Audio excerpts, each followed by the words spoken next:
नमस्कार दोस्तों।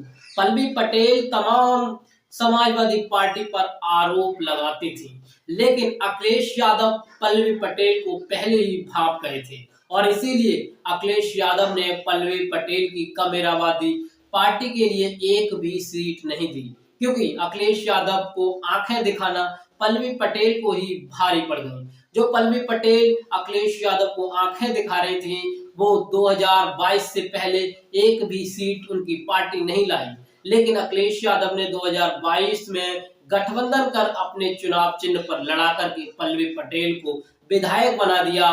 तो सिराथू से विधायक जीतने के बाद पल्लवी पटेल अपने आप को एक महान नेता समझने लगी, क्योंकि वो समाजवादी पार्टी पर तीखे सवाल दागने लगी और यही कारण था कि अखिलेश यादव पल्लवी पटेल की मंशा पहले ही भाग गए।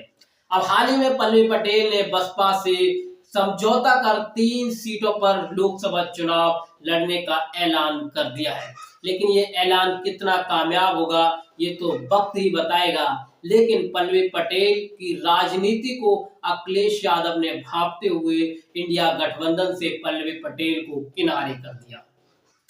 बसपा सुप्रीमो मायावती से पल्लवी पटेल की पहले बातचीत चल रही थी और इसीलिए पल्लवी पटेल लगातार समाजवादी पार्टी के मुखिया अखिलेश यादव पर निशाना साधती रहती थी।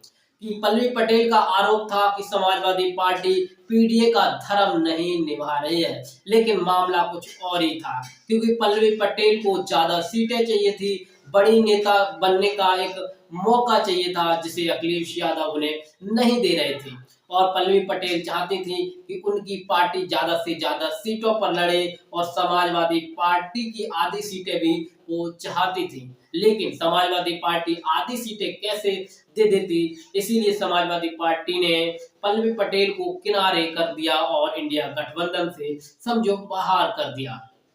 पल्लवी पटेल ने बसपा सुप्रीमो मायावती के साथ समझौता कर 3 सीटों पर लड़ने का ऐलान तो कर दिया है, लेकिन कितना इनका ऐलान कामयाब होगा, क्योंकि 2024 का ये इलेक्शन बताएगा। लेकिन बसपा सुप्रीमो मायावती पल्लवी पटेल के साथ गठबंधन करके कितना फायदा उठा सकती हैं, ये भी वक्त बताएगा।